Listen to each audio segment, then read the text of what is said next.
मैं इस किस्म के गाने पसंद करता हूँ, मगर अगर ये हिंदुस्तान की एक नई नौजवान पीढ़ी है जो इस किस्म के गाने पसंद करती है, इस किस्म का कॉमेडी, जेब में पैसा होता है जाके खर्च करके ऐसा कंटेंट खरीदती है, तो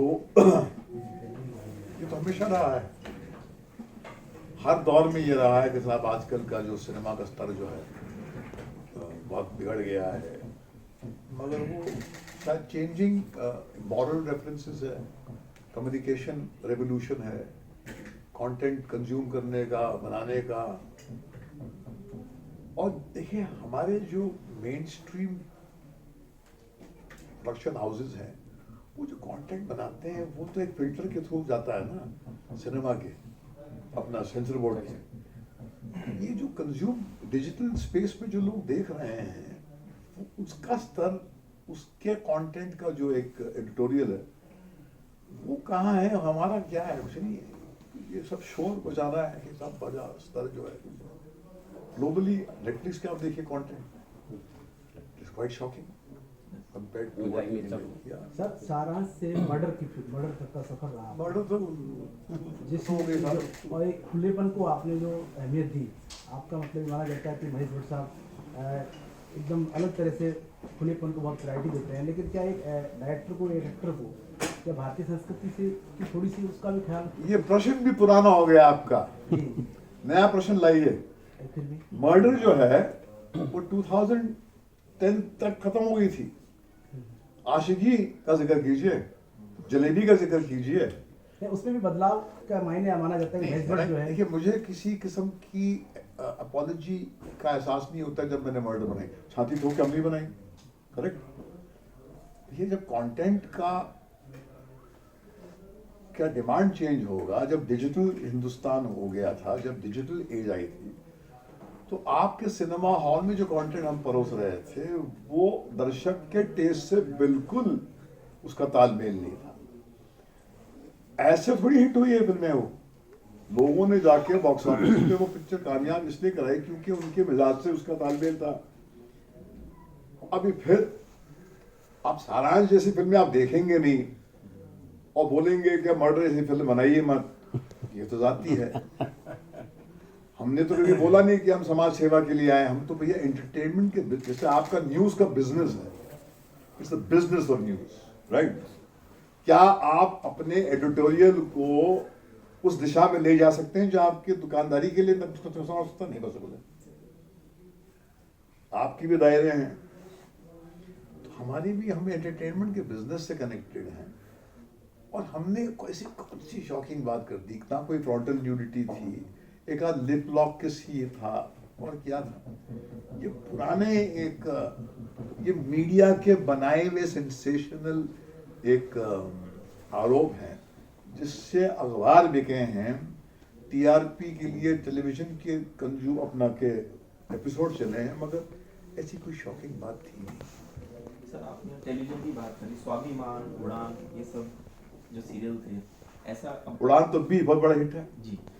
अब बॉलीवुड और टेलीविजन एक प्लेटफॉर्म पे आ गए हैं, सारे बड़े स्टार टेलीविजन पे काम कर रहे हैं, टेलीविजन वाले बॉलीवुड काम कर रहे हैं, तो आपका भी कुछ ऐसा प्लानिंग है जो? देखिए हमारा उड़ान में कॉन्सर्ट मेरा है, 1200 उसके एपिसोड हो गए, फिर हमने नामकरण बनाई थी जो 500 एपिसोड चले थे। अभी एक नया एक शो शुरू करने वाले हैं एक बहुत बड़े चैनल के साथ में, उस पर राइटिंग हो रही, television, web, theatre, cinema, writing, ideas के प्लेटफॉर्म जितने हैं, सारे प्लेटफॉर्म जो हैं हमारे लिए अवेलेबल हैं। अगर आप बोलेंगे 750 वर्ड्स के आर्टिकल लिख दो तो वो भी कर देंगे, 2 घंटे की फिल्म भी बना लेते हैं, 8 एपिसोड के वेब सीरीज बना लेंगे। कंटेंट जो टेलीविजन के लिए जो हम कंसीव करते हैं, उस ये उम्मीद करते हैं कि साहब कम से कम 1500 एपिसोड बने। अब कुछ चलते हैं, कुछ 500 में दम तोड़ देते हैं, कोई 1200 तक पहुंचे हैं, तो ये गिरने पड़ने वाला खेल है। सर पोस्ट ऑफ कंट्रोवर्सी आपसे जुड़ गई थी पिछली मूवी को लेके, जलेबी को लेके। अरे वो तो उसी ने नुकसान किया बस हमारा, क्योंकि जो पोस्टर था वो पिक्चर नहीं थी। पिक्चर बड़ी सीरियस थी, पोस्टर से वो मार्केटिंग वालों ने हमको मिसलीड किया कि साहब एक नई जनरेशन है, आप गंभीर बात मत कीजिए, ज़रा हमको लाइए। तो हमने बड़ी हाथ पाए मार के हमने एक अच्छा पोस्टर बनाया। पोस्टर से नुकसान ज़्यादा हुआ कि पोस्टर देख के वो लोग जो पिक्चर देखने गए उनको वो पिक्चर नज़र ही नहीं आई। अब जो वो अमेज़ॉन पे लगी तो लोगों को बहुत पसंद आई पिक्चर को, क्योंकि वो लगा कि हाँ सा बड़ी इसमें गहराई है, इसमें एक डेप्थ है। तो मार्केटिंग कैसे नुकसान पहुंचाती है, ये भी एक सीख हमको हासिल हुई जलेबी से, कि शॉर्ट टर्म गोल्स के लिए अपने लॉन्ग टर्म प्रोजेक्ट को मिसरिप्रेजेंट नहीं करना चाहिए, बहुत बढ़िया, रॉन्ग रिप्रेजेंटेशन हो जाता है। एक्सीलेंट। मेरा सवाल है सर, जी। एक बॉलीवुड का और कंट्रोवर्सी का पुराना नाता है। अभी ताज़ा तरीन नसीरुद्दीन शाह पॉलिटिक्स का भी। जी बिल्कुल बिल्कुल। सर सबसे मुद्दा तो नसीर साहब वाला जो है तो अजमेर में हाँ मैं देख रहा हूँ सुर्खियाँ में। तो क्या लगता है जबकि राजस्थान में कांग्रेस की सरकार है, हाँ। जो सॉफ्ट हिंदुत्व है वो यही है जो दिखा आपको कल राजस्थान? देखिए चक्कर क्या है कि एक तो आज़ाद सोच जो है उसको लेकर जीना हर सरकार के अंदर मुश्किल वाला काम था। तो जब आदमी अपने विचार निडर होके एक्सप्रेस करता है तो उसको एक्सपेक्ट करना चाहिए कि उसका एक बैकलैश आएगा, क्योंकि आप ये उम्मीद नहीं कर सकते कि आप भीड़ से अलग होकर सोचेंगे तो लोग आपके लिए फूल बरसाएंगे रास्ते में। नहीं, you will have to face the backlash. मगर ये जिम्मेदारी समाज की होती है कि एक वो आज़ाद सोच वाले व्यक्ति की रक्षा करें, क्योंकि जब भी क्रांति घटती है या परिवर्तन आता है तो वो उस व्यक्ति से आता है जो बाजार की सोच से अलग होके सोचता है। तो मेरा ये मानना है कि ये जो नसीर के साथ में हुआ है ये एक पॉलिटिकल स्पेस है जहां पर the feeling of the other continuously बना के रखना चाहते हैं। ये पॉलिटिकल करेंसी उनकी है कि भैया उनकी we must benefit by this kind of sensation. और बॉलीवुड का एक किरदार मिल जाता है आपको और वो मुसलमान कैरेक्टर है तो वो अगर बोल दे तो उससे कुछ सुर्खियां बन जाती है। मगर ऐसे नसीर सही बोल रहा था, मैंने ये पहले मरतबा थोड़ी बोला है, मगर ये कुछ माहौल बना हुआ है, कुछ इलेक्शन का कुछ माहौल है, सब जो हैं वो कुछ ना कुछ हासिल करना चाहते हैं और जो विरोध कर रहे हैं वो भी जानते हैं कि ऐसी कोई कमाल की बात बोली नहीं है, दिल से वो सम्मान भी करते हैं साहब ये कि साहब ये व्यक्ति है, दम तो है इसमें कि बोला उसने। नहीं तो हमने तो भी हमारे बिरादरी में देखा बड़े बड़े जो हैं वो अंदर महसूस क्या करते हैं, बोलते नहीं हैं। तो ये क्या एक ऐसे मुल्क को शोभा देता है कि आपके बड़े बड़े फनकार जो freedom of thought, freedom of speech की बात करते हैं मगर पर्सनल लाइफ में जो है सहमे में है।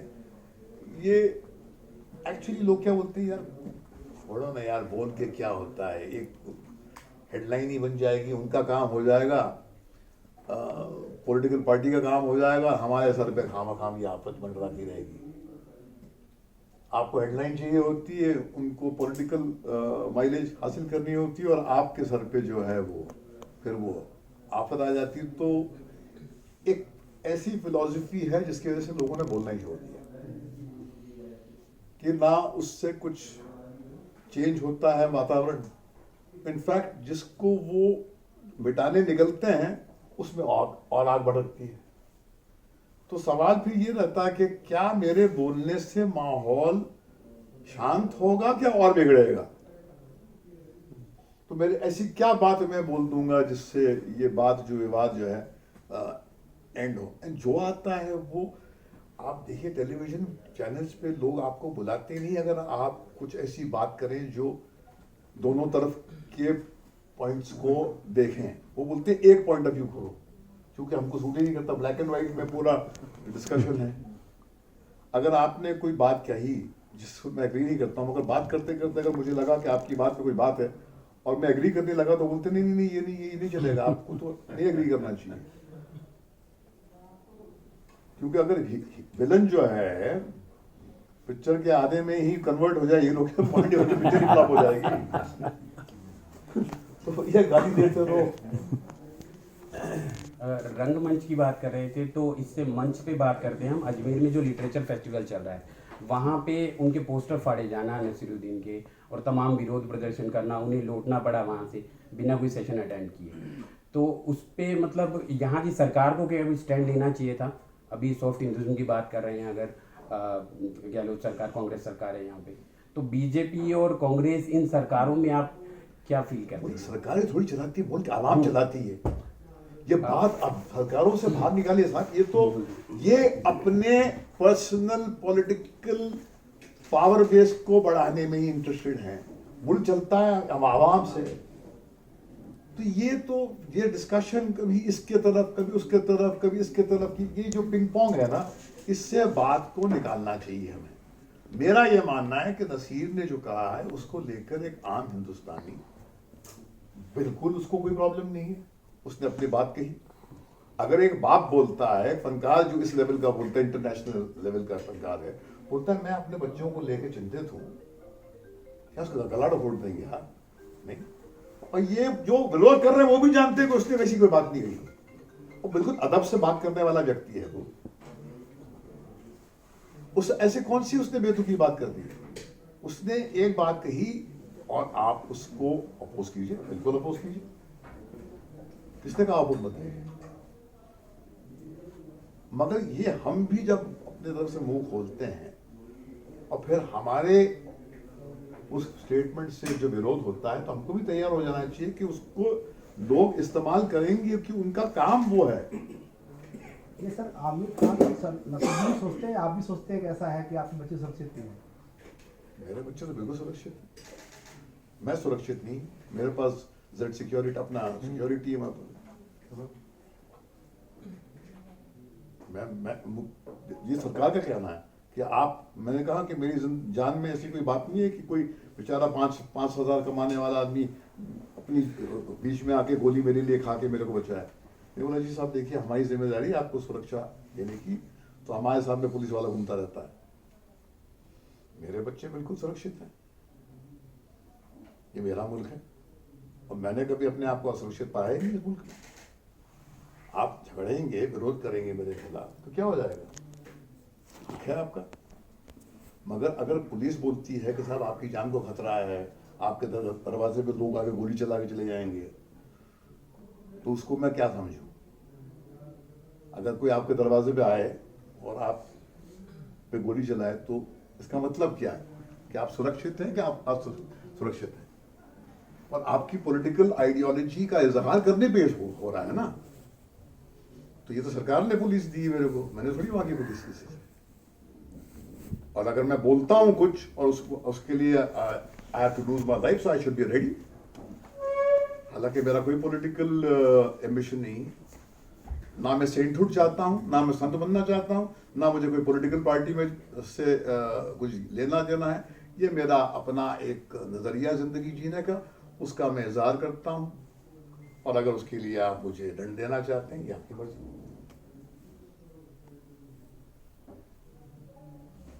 सर, बात की जाए आलिया और रणबीर कपूर की, अगर वो आपके पास परमिशन लेने आएंगे शादी की, तो आपका रिएक्शन क्या रहेगा? भैया, आजाद सोच में यकीन रखने वाला एक बाप एक एडल्ट कामयाब बेटी को क्या कहेगा कि तेरी जिंदगी है, तूने इतनी कामयाबी हासिल की है, उसने 3 साल 4 साल में इतना पैसा कमाया जो मैंने 50 साल में नहीं कमाया, इतनी शोहरत कमाई जो मैंने 50 साल में नहीं कमाई, मेरा हाथ थामे। कामयाब बच्ची है, वो अपनी जिंदगी के फैसले खुद लेगी। मैं बाप हूं,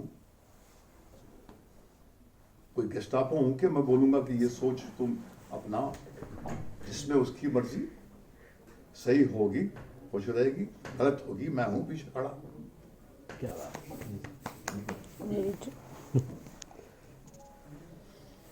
सर, चाइना मार्केट की बात की जाए, चाइना चाइना मार्केट की बात की जाए, बॉलीवुड चाइना की तरफ काफी तेजी से जा रहा है। आमिर खान अभी सारी मूवीज वहाँ लेके जा रहे हैं, हिट हो रही है। आज ही खबर चल रही है कि वो ठग्स जो उनकी यहाँ पर फ्लॉप हो गई, उसको वहाँ ले जाकर वो कौन सी ठग्स ठग्स ऑफ जो यहाँ फ्लॉप हो गई, मतलब इतना अच्छा बिजनेस नहीं कर पाई, वो चाइना ले जाकर उसको बनाने की कोशिश कर रहे हैं। तो आपका भी कुछ चाइना मार्केट को आप किस तरह से देखते हैं? भैया, वहां पे सुना सिनेमा हॉल बहुत ज्यादा है। यहाँ हमारे कुछ 10,000 से 9,000 समथिंग, वहाँ 40-50 हजार सिनेमा हॉल है। तो वो अपने सिनेमा हॉल को चलाने के लिए पर वो देते तो 20% ही है। 80% तो खुद रखते हैं। उसके बाद भी 500 करोड़ रुपए अपना बॉलीवुड वहाँ से। वो टोटल कलेक्शन बताते हैं ना वो। एक सर न्यू आइडियाज पे, जैसे कि हमारे सर और हम बात कर रहे थे आपके यहाँ आने से पहले कि न्यू आइडियाज की काफ़ी कमी है। जिस कल जीरो भी रिलीज हुई है, शाहरुख खान की बड़े बजट की मूवी है, बड़े स्टार की मूवी है, लेकिन जब उसके रिव्यूज आए तो वही पुराना आइडिया, वही पुरानी बात, एक बस वो बोनिया किरदार को अलग हटा दिया जाए तो क्या आप क्या मानते हैं कि बॉलीवुड अरे आज तो दूसरा दिन ही है, तो चलने तो दो फिल्म को। नहीं, इससे पहले हम भी बड़ी बात करें तैयारी तो में रहते story हैं कि ideas- भैया फौरन जो है ऑबिचुरी लिख दें बिल्कुल। भैया उसको चलने तो दो जरा। अब तक कितने 4 शो अपने 8 शो हुए होंगे, अपना चलने दो, वीकेंड भी खत्म नहीं हुआ, देखते हैं। हमने बहुत सारी फिल्में ऐसे देखी जिसको रिव्यूअर ने 1 स्टार दिया मगर बहुत बड़ी हिट हुई है। ये दर्शक डिसाइड करता है, रिव्यूअर कहाँ डिसाइड करते हैं। सड़क को तो रिव्यूअर ने बोला था कि ये पिक्चर जो है रिव्यू के लायक नहीं है, टाइम्स ऑफ इंडिया ने कहा था। हाँ तो वो कहते कि 4 करोड़ कमाएंगे 100 करोड़। हाँ, वो तो बेचारा उसका काम तो पेपर के लिए पेपर बेचना है ना, पिक्चर चलाना थोड़ी है। बाद में फिर क्या किया उसने? मैंने उससे कहा था, डेविड धवन से, बड़ा परेशान था एक मतलब, मेरे को देखिए पिक्चर मेरी हिट हुई है, क्रिटिक्स जो है ना, मैंने बोला एक बात सुनिए, मच्छर तेरे को क्यों काटता है, तेरे से नफरत करता है क्या? नहीं काटेगा तू, तेरा खून नहीं बेगा तो जिएगा कैसे? तू उसका रोजगार है यार, तेरे से नफरत नहीं करता है। उसके चेहरे पे बिल्कुल रौनक आ गई। तुम जरिया हुआ सड़िया, उनको गाली देगा तो उसकी रोजी रोटी उससे कनेक्टेड है। Don't get angry with him. चलें, थैंक यू सो मच।